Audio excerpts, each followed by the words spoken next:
Today on Torpid Cast, we're going to be watching Alice once again. We're finding a lot of replays from them recently. With a Diddy, Brother Captain. Manlet alert. He's going to be facing off against Deimos and his Tech Marine. Starting to like Interceptors. I mean, Interceptors are logical against Tech Marine, right? He's going to be shooting the shit out of you. You kind of want to overwhelm him in melee. Particularly good if you've got the BC.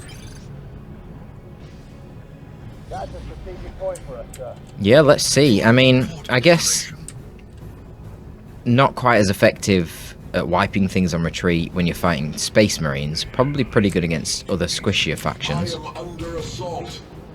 We'll see. Strategic asset capture. Pretty good initial engagement there. The two ranged units able to force off the BC here. Doesn't want to commit. Because the main value you get out of the BC early is the fact that he doesn't bleed, and he can tie up one of these units for ages. Now, in contrast, if either of these units encounter IST, they'll have a very good time.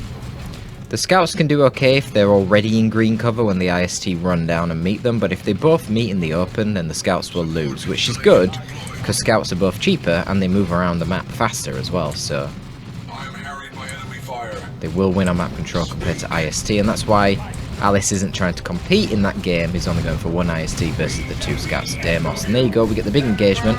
Waits for the strike squad to be in range before he hits with We Are the Hammer. But he's got to get out of there.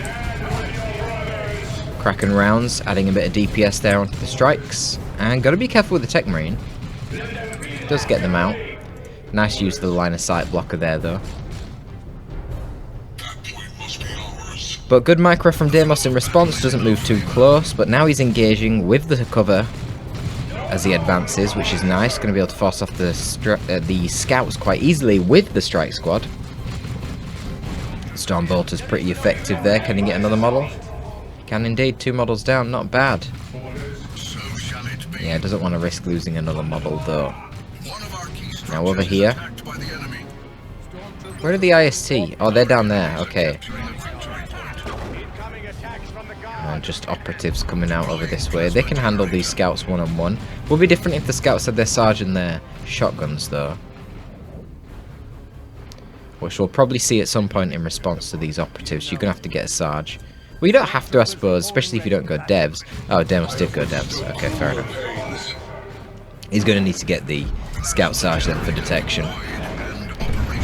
Bit of a random smoke grenade there. Scouts are just running around capping. A little bit slow of a reaction there from Deimos, but yeah, now he realises he's getting hunted and he's in a bit of a precarious situation there, but good setup by the Devastator. Not full HP on the BC. Oh, but he's focusing the strikes, not the BC. It doesn't matter. Yeah, he's got plenty of time. Holy shit, is he going to kill the BC? There's a bit of RNG on the distribution of damage from the Heavy Bolter, and that was some pretty good damage right there from the Devastators. But yeah, Piano shouldn't have engaged so close. He was nowhere near getting into melee with them, especially given that they opened up on the strikes first, not the BC. So pretty poor play there, and that is going to make him suffer quite a lot actually.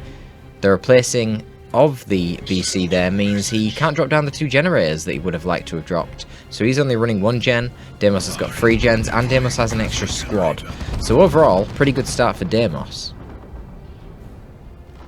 Alice is up in VPs because Deimos hasn't really been contending the contested side of the map, but that's fine.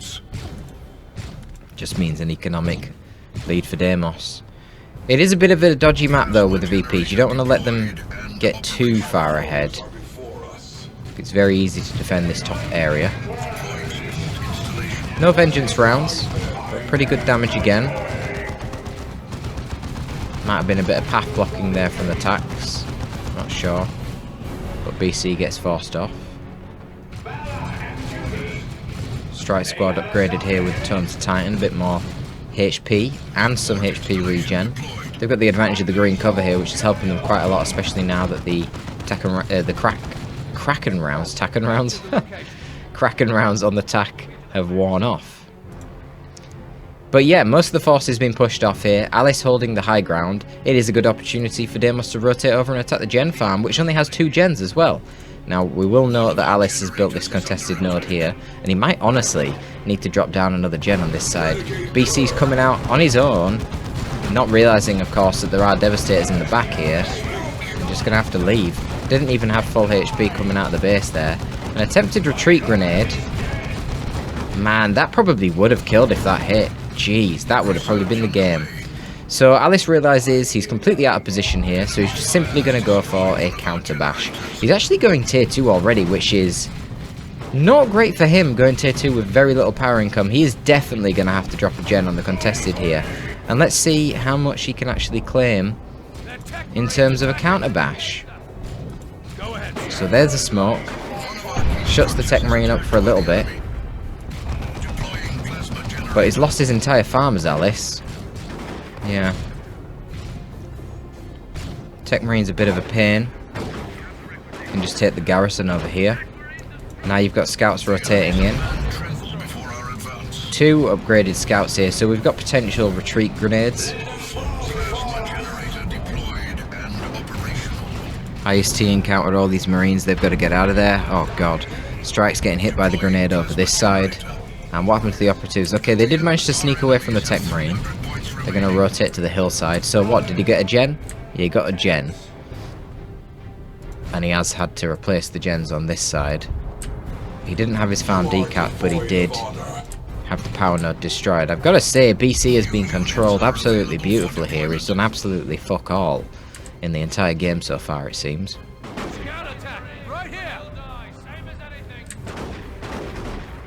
Shotguns from the operatives doing nothing there because the scouts are protected by the green cover.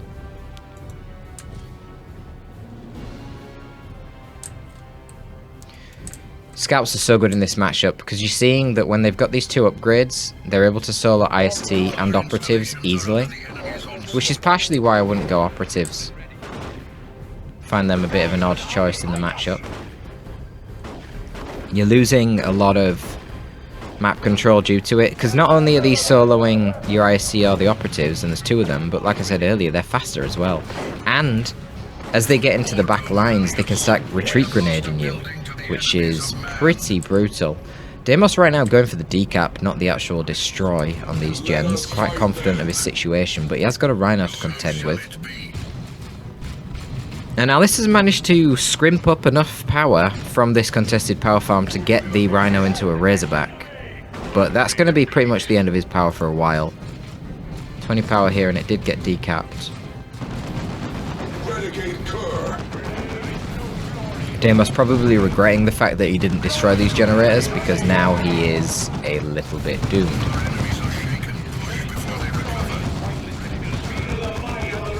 Yeah, no way to counter the Razorback, obviously. Deimos only just hit tier 2 now.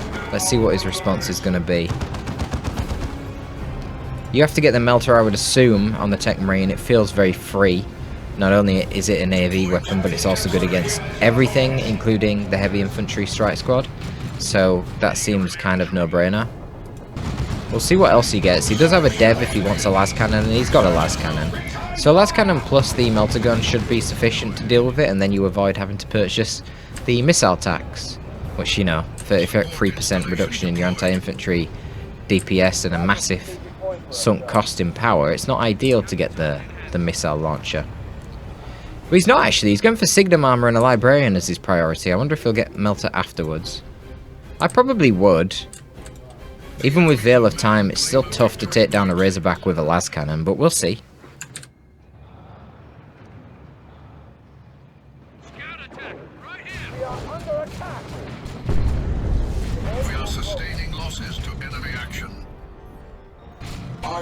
I've got to say, IST, operatives, and the BC not really doing a whole lot in this game so far, it seems. Yeah, in spite of that, I guess with a focus on the upper part of the map, yeah, Alice has been dominating the VP situation. We'll see how relevant that becomes. Terminator Librarian coming out now for Alice. She's interesting. Oh, showing rear armor? Is that got the right arc? It does. How was that not a rear armor hit? What the fuck?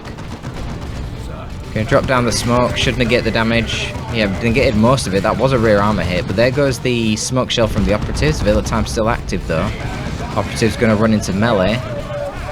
desperate plays, Librarian in retreat with a power sword is a bit brutal. Now all these guys are going to do even more damage. Terminator Librarian charging into melee against the normal Librarian and dropping a Sanctuary. She'll yeet anything that comes into it. Like so. Still no gens up for Alice on this side of the map, but he did manage to recapture this part with the Strike Squad, who don't have a Justicar yet, surprisingly.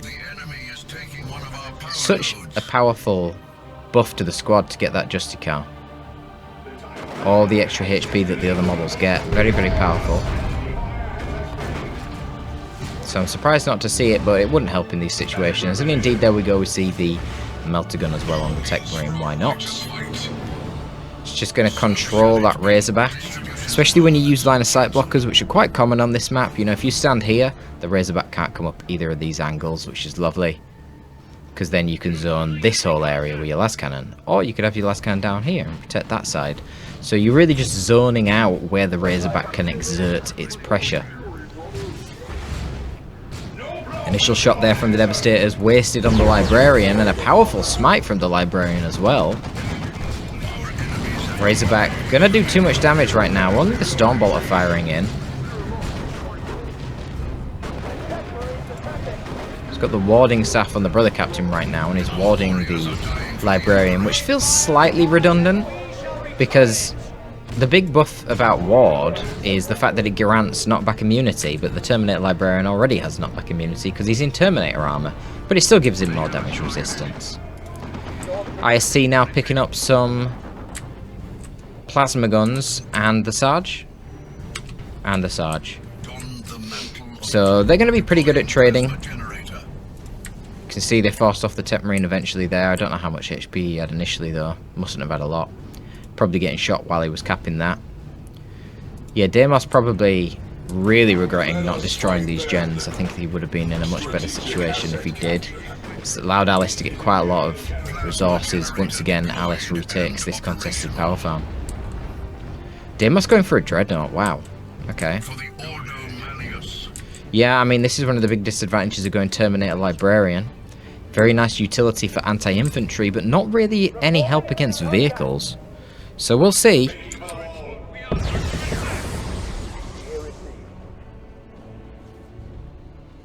Halt your progress. Deploy war gear for altered battlefield conditions. Operatives will provide Piano with a little bit of utility against the Dreadnought. They've got that nice melter gun. Sorry, melter bomb, not melter gun. Ooh. Good range there, but Smoke gonna delay along with IST repairs, and of course Terminator Librarian just charges into melee with his suppression immunity and his knockback immunity, and that shuts up the Lasdev. Razorback gonna bleed some tax, they probably want to get out of there. They do retreat in time. Tech Marine's trying to contribute, but he's gonna get tied up by the BC. Nice and easy. Mantle of Terror is in play for some reason. And that's going to be the end of the Tech Marine, yeah. Serious damage coming out of the BC now that he's picked up the Nemesis warding staff. 75 DPS power melee is pretty scary, let's be real. Him and the Chaos Lord, by default, it really does feel like they're paper tigers. Their actual damage just is not very good. Wow. Nearly killed that Strike Squad there. Holy shit. 10 HP on that model. Is he going to kill him with bolt pistol shots? 1 HP? Wow. Okay, but there is a Melter Dreadnought right here. The BC needs to leave. Yeah, so Mantle of Terror. It improves your energy economy. Extra 20 energy max, 0.5 energy regen, but most importantly, to synergize with that, it reduces your ability cooldowns by 20%, which in turn means that you can use more wards and more We Are the Hammers. So it has good synergy with these ability using war gears. So the hammer or the warding staff. So you can use their abilities more often. For the Ordo Malleus. So yeah, we've got the Melter Dreadnought out right now, and perversely, that requires, in the current Dawn of War 2 meta, a Vindicare Assassin, because the Vindicare Assassin is primarily hard AV. But the beautiful thing with him is, once you kill the vehicle, he's still okay, because he does still have a very powerful sniper, which does things against infantry, so He's a bit of both, but he's definitely primarily an AV unit. You wouldn't purchase him really unless you're fighting like triple setup teams or something weird like that against infantry. You wouldn't do it. You get him to counter vehicles first and foremost, and then when you kill the vehicle, he's still relevant. And I really hate this design, and I do advocate for a bit of a rework to him so he isn't hard AV. I think it's cool that he has some AV utility. Certainly in the tabletop, his turbo penetrator rounds have a lot of anti-vehicle relevance, but he's still not ultimately a hard AV purchase. I'd like to see the turbo penetrator rounds debuff vehicles, but only do about 40 or 50 damage per hit, something a lot more negligible. There goes the melter bomb, and there goes some turbo penetrator rounds, and you can see it's starting to chip down the dreadnought, but of course the Vindicator assassin right now very, very close to the dreadnought. It could just turn around and deal with it, which it probably should. It's incurring a lot of free damage right now. I don't know why the operatives decided they were going to melee the dreadnought right there. Vindicator assassin not in the correct position here. Yeah, unable to shoot the dreadnought thanks to that cover, which it so wonderfully just broke. Dreadnought obviously was trying to prioritise going after the Razorback, but whilst he was sterned by the Melter Bomb, it wasn't really going to be able to achieve that. And they shall know no fear, causing the strikes to just say, nah, I'm alright. They're going to get knocked over constantly while that's active, so they wouldn't output a lot of damage, and then the Dreadnought would be shooting them, so they'd risk losing models. It's not worth it. Just get out of there, especially when Alice has the VP advantage and therefore has the time.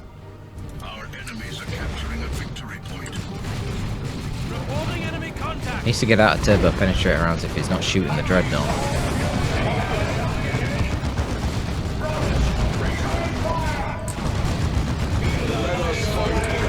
Pretty crazy flank from the Razorback here, getting very close to the Dreadnought.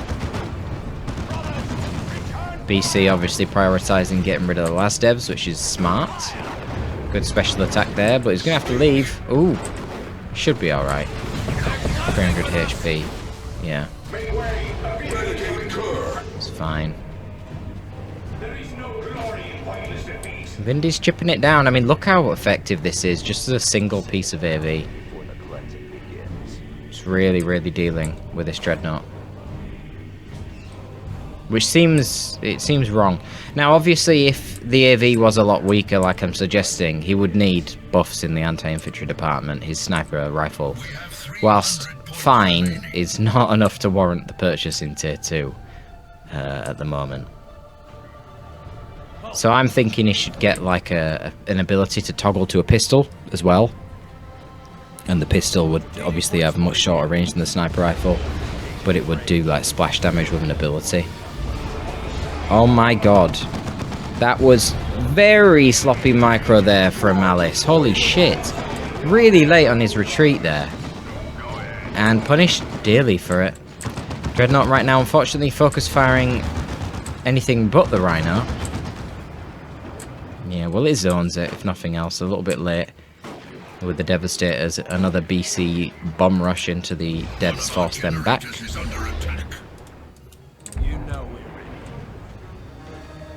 Operatives really just running around avoiding fighting and just capping the map, which is kind of funny.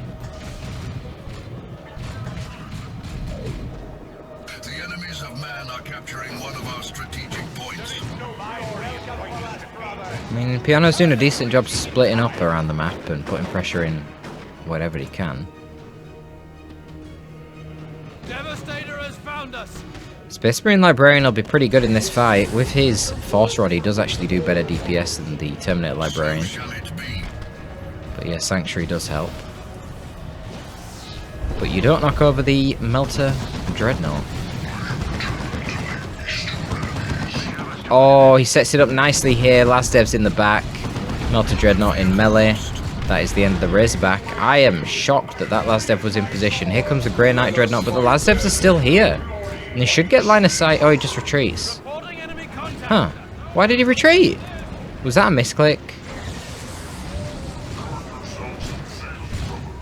That must have been a misclick, man. Just getting a snare on this thing so it didn't get the free chops would be very nice. Now, with the Inferno Flamer, the Inferno Cannon, I believe it's called, he, I believe, gets 20% melee resist, whereas with the Melter, they get 0. We have 200 points remaining. But the Strike Squad right now should be tying up the Tech Marine. The Tech Marine contributing melter damage would be a lot more impactful. Trying to force off the Strike Squad first though for some reason. Are IST repairing this? They're not repairing. The IST need to be repairing the Grey Knight Dreadnought right now. What on earth are they doing? Strike Squad managed to take out the Tech Marine, but they are paying dearly for it. Oh my god, they're so low. What's he doing? Just forgot about them? Oh wow. The IST were not repairing the entire fucking time, dude. Oh my god, and he swaps to a Melter in the end as well on his own Grey Knight Dreadnought to just ensure that the Space Marine Dreadnought can't escape. But loads of resources in the bank for Deimos. He could easily replace this Dreadnought. He did lose one of his scouts. Where did he lose the scouts? Oh god, they died over here to the Librarian in that fight. He wasn't paying attention. Wow, big losses there for Deimos. Lost the Tech Marine, lost the Scout Squad and his Dreadnought, and in contrast, Alice only losing the Strike Squad there.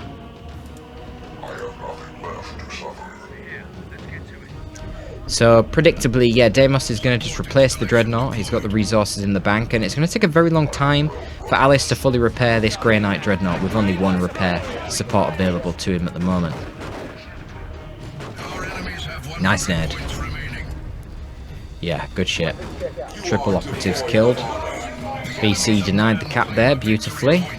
And they got to get out of there, I think. Oh, he's actually gone for a late IST squad. Wow, interesting. I mean, yeah, you can see with plasma guns and upgrades, they're pretty decent against tax. Even just with a Sarge. Yeah, now you got impact grenades as well. See you later. But yeah, I like this player. It's pretty good. He needs the extra repair support, so it makes sense. IST just trying to focus off the Lasdev, which they do. But there is a melee dread rotating around, and that thing has full melee resist. So yeah, the melee dread for the OM has to get out of there. Remember, there is this Tech Marine with a melter gun as well, which is a big threat. That was a beautiful Emperor's Fist. Bloody hell, nearly wiping one of the squads. A lot of bleed there. Operatives coming out without full models. I mean, this is fair enough. He hasn't really been using them in combat. Just for the melter bomb and then running away and capping, so it's fine. And he's going to do that again, snare it, get some chip damage in with the melter whilst it tries to approach. But we've got Blessings of the Omnissiah there and the Tech Marine rotating over. It's a lot of damage. The Tech Marine's fire on the move capabilities with this damn melter are really good. Oh, nice fist again, catches the BC out. Oh, the special hits both. Brutal. Wow, the Tech Marine fucking killed the Dreadnought. Wow, wow, wow. Yeah, I'm guessing he used the marked target as well there, which gives a huge boost in damage. I am stunned it killed it so fast. God. Yeah, I mean, a bit of a misplay to commit to trying to take on this Dreadnought, knowing there is a Tech Marine with that melter gun if you don't have your two IST around. They'd be able to focus down the Tech Marine quite easily, or you just stay stationary and repair it. If the Dreadnought's meleeing your Dreadnought, it doesn't do that much damage on when you've got double repairs going on. Yeah, a bit of a crazy game, really. I mean, a lot of misplays on both sides, but an interesting matchup. I really don't think the BC did too much. I'm not sure if the ward was worthwhile. I guess it was fine. It probably contributed enough to warrant not going for the pure damage halberd. But generally I feel like the BC didn't really achieve a lot there. We've seen Canticle of Absolution in one of the engagements over here. I didn't call it out because it wasn't really that relevant, it didn't feel. Not really any Mind Blades, but to be honest, the Strike Squad struggled to make an impact. I can see how definitely going Interceptors rather than Operatives would have a lot more utility here. I think just classic Grey Knight build of 2 IST into Interceptors would have done a lot better. Not having the repair scaling really sucks. It really does. Especially if you go for a Grey Knight Dreadnought. They've got such a high HP pool. It feels like you're not using them properly if you're not fighting with full HP each engagement. But only having one IST you're not going to find the time to get full HP. I think biggest mistake really from Deimos here was not destroying this gen farm when he had the opportunity and trying to cap it. Not realising quite how far ahead Alice was in tier 1. And even though Deimos did get the bash, Alice obviously only went 3 units in tier 1, so Deimos should have predicted that. He should have bashed it. Even though he did decap it, Alice was able to recap it twice quite quickly, and that gave Alice enough resources to stay in the game, getting the double Vindicator Assassin, the Terminator Librarian, and eventually the Grey Knight Dreadnought. But that is going to be all for you, boys, up at this time. Hope you enjoyed that one, folks. I am signing out.